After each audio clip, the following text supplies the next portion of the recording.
विष्णु जी के अवतार श्री कृष्ण जी, श्री रामचंद्र जी, श्री रामचंद्र के रूप में राजा दशरथ के घर जन्म जब श्री विष्णु जी का हुआ, युवा हुए, युवा होते विवाह हुआ, विवाह होते ही वनवास हुआ, वनवास से सीता का हरण हुआ, यानी उसकी पत्नी का रावण उठा ले गया और फिर रावण के साथ युद्ध हुआ। पुण्यात्माओं, करोड़ों व्यक्ति मारे गए वहां पर। तब सीता की वापसी हुई। वापसी आने पर बड़ी खुशी बनाई, नगरी में दीप जलाए गए घी के। सीता के वापस, श्री राम के वापस आने पर, सीता लौटा लाने पर, और कुछ दिनों के बाद सीता जी का निष्कासन कर दिया श्री रामचंद्र जी ने स्वयं ही। किस बात पर के एक धोबी ने व्यंग कस दिया, वो अपनी पत्नी को धमका रहा था रात्रि के समय। वो किसी उस आपस में कहा सुनी होने से उस धोबी की पत्नी घर से बाहर चली गई थी कहीं अपने रिश्तेदारी में। फिर वो वापस लेकर आया तो उसको धमका रहा था कि मैं तुझे घर नहीं रखूंगा, तू 3 दिन कहाँ रही, मैं दशरथ के पुत्र जैसा नहीं हूं जो वहां पर 12 वर्ष तक रावण के पास रही, उसको फिर घर ले आया। उधर से श्री रामचंद्र जी राजा थे अयोध्या के। पहले राजा लोग अपनी प्रजा के दुख सुखों को स्वयं ही जाना करते थे, रात्रि के अंदर वेश बदल कर घूमा करते थे। ये बात जब देखा कि किस घर में की आवाज आ रही है, वहां खड़ा होकर सुना, तब उसने सुनने को मिला कि मैं उस राजा दशरथ के पुत्र रामचंद्र जैसा नहीं हूं जो रावण के पास उसकी पत्नी रही और उसको घर में रखे हुए है, तो सुबह निकल जाना यहाँ से। इस बात को सुनकर ही श्री रामचंद्र जी ने सीता जी को निष्कासित कर दिया, निकाल दिया घर से कि नगरी के लोग मेरे ऊपर व्यंग कस रहे हैं और मैं ये बात नहीं सुन सकता। पुण्यात्माओं, जब सीता जी को रामचंद्र जी लाने लगे, रावण का वध करके लंका का राज्य विभीषण को देख, तब श्री रामचंद्र जी ने कहा था कि मैं तेरी परीक्षा लूंगा और यदि परीक्षा में सफल होगी तो मैं ले चलूंगा, नहीं तो नहीं ले चलूंगा। मैं तुझे अग्नि में जलाऊंगा, यदि तू अग्नि में जल गई तो समझूं तेरी कि तू कलंकित थी, तू रावण को समर्पित हो चुकी थी, और यदि अग्नि में तू नहीं जली तो मैं निष्कलंक जानूंगा, तब तुझे ले चलूंगा। ऐसा ही किया गया, सीता को अग्नि में बैठा दिया और हजारों की संख्या में दर्शक थे। सीता जी नहीं जली और सब ने कहा कि भगवान निष्कलंक है, माई निष्कलंक है, और इतनी कठोर परीक्षा लेकर के वापस अपने घर लाया था। और फिर एक व्यक्ति के कहने से श्री रामचंद्र जी ने उसको निकाल दिया, अपनी पत्नी को। तो कहाँ गई वो उसका अपना जजमेंट? तो ऐसे ये राजा के योग्य भी नहीं थे ये लोग, और हम इनको भगवान मान रहे थे। एक गर्भवती औरत को अपनी को घर से बाहर निकाल देता है, कहीं मरो कहीं जाओ, कोई बात थी या? फिर परीक्षा लेने की क्या जरूरत थी? और क्यों इतनी दुनिया मरवाई, फिर छोड़ देता रहे, रावण के पास ही रहती हो।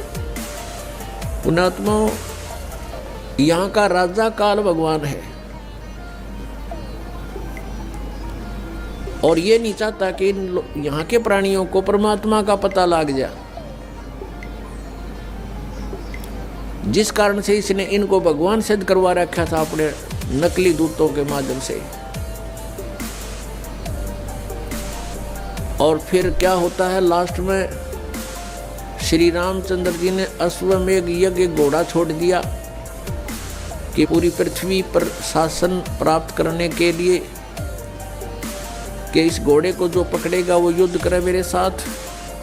वो घोड़ा उन्हीं के पुत्रों ने, जो सीता जी ने बाहर जाके जन्म दिया था ऋषि वाल्मीकि की कुटिया में, एक पुत्र गर्भ में था, दूसरा फिर वाल्मीकि जी की मिसअंडरस्टैंडिंग के कारण एक घास से यानी कुसा से, या घास होती है डाब, इससे एक लड़का बनाया था। ये अलग कहानी है, फिर बताएंगे। तो लव और कुश नाम से प्रसिद्ध हुए। लव तो सीता के गर्भ से जन्म हुआ था और कुश को वाल्मीकि जी ने अपनी भक्ति शक्ति से उसको बनाया था। लव और कुश युवा थे, उन्होंने वो श्री रामचंद्र जी का घोड़ा पकड़ लिया। फिर उनका पिता पुत्रों का युद्ध हुआ तो दोनों ने छक्के छुड़ा दिए राम के, और सीता जी फिर भी उनके हाथ नहीं आई और वो पृथ्वी के अंदर समा गई। और श्री रामचंद्र जी ने आकर के सरयू नदी के अंदर, अयोध्या के साथ से बह रही एक सरयू दरिया, उसमें जल समाधि ले ली इसी दुख में। दर्शकों, दिवाली के उपलक्ष्य में माता लक्ष्मी जी की भी पूजा की जाती है। यानी दीपावली का जो त्योहार मनाया जाता है उसमें विशेष तो लक्ष्मी जी की ही पूजा होती है और बाकी तो राम का दिखावा होता है एक दीपक लगाकर। दर्शकों, श्री रामचंद्र जी श्री विष्णु जी ही थे और माता सीता जी स्वयं माता लक्ष्मी जी ही थी।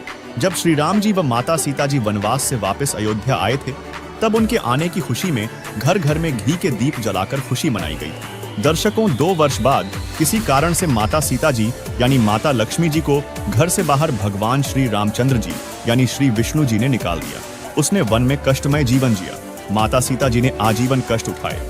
उसके बाद अयोध्या नगरी में मातम छा गया था। दीपावली नहीं मनाई गई। विचार करो, दिवाली के दिन लक्ष्मी जी की पूजा की जाती है, क्या उसके वन में जाने की खुशी में मनाई जा रही है? कुछ तो विवेक से काम लो। दूसरी बात, श्री रामचरितमानस यानी रामायण ग्रंथ की रचना श्री तुलसीदास जी ने श्री रामचंद्र जी के जन्म के लाखों वर्ष बाद अब कलयुग में विक्रमी संवत 1631 यानी सन 1574 ईस्वी में लिखा था। इसके बाद श्री राम जी की कथा फिर से प्रकाश में आई है। लगभग 100 वर्ष से यानी सन 1924 ईस्वी के बाद दीपावली का पर्व हिंदुओं के अंदर फिर से प्रचलन में आया। विचार करें, द्वापर युग में श्री कृष्ण जी हुए। कहीं प्रमाण दिखा दो कि श्री कृष्ण जी ने या द्वारिका वासियों ने या वृंदावन वासियों ने या मथुरा वासियों ने कभी दीपावली का त्योहार मनाया हो। दर्शकों, इसका कहीं प्रमाण नहीं है कि उन्होंने ऐसे किया हो। इससे स्पष्ट हो जाता है कि ये अब मनमुखी लोगों द्वारा मनमाना आचरण करके केवल प्रदूषण फैलाया जा रहा है। इसलिए ये दीपावली का त्योहार मनाना व्यर्थ है।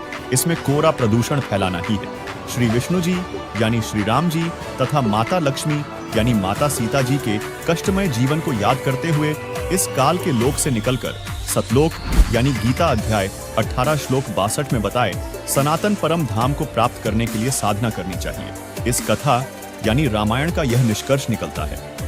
हम संत रामपाल जी महाराज के शिष्य संत रामपाल जी महाराज द्वारा बताई गई वो सत साधना करते हैं, जिसमें श्री लक्ष्मी जी, श्री विष्णु जी और सभी इन 5 मुख्य देवताओं की साधना करते हैं। इन्हें डेली याद करते हैं। इनके दुख को हम शेयर करते हैं और भगवान से डरकर हम प्रतिदिन सुबह शाम देशी घी के दीप जलाते हैं ताकि प्रदूषण खत्म हो, क्योंकि हवन से प्रदूषण खत्म होता है। हम श्री लक्ष्मी जी, श्री विष्णु जी और सभी मुख्य देवताओं को सदा याद करते हैं। और ये लोग एक दिन ड्रामा करते हैं।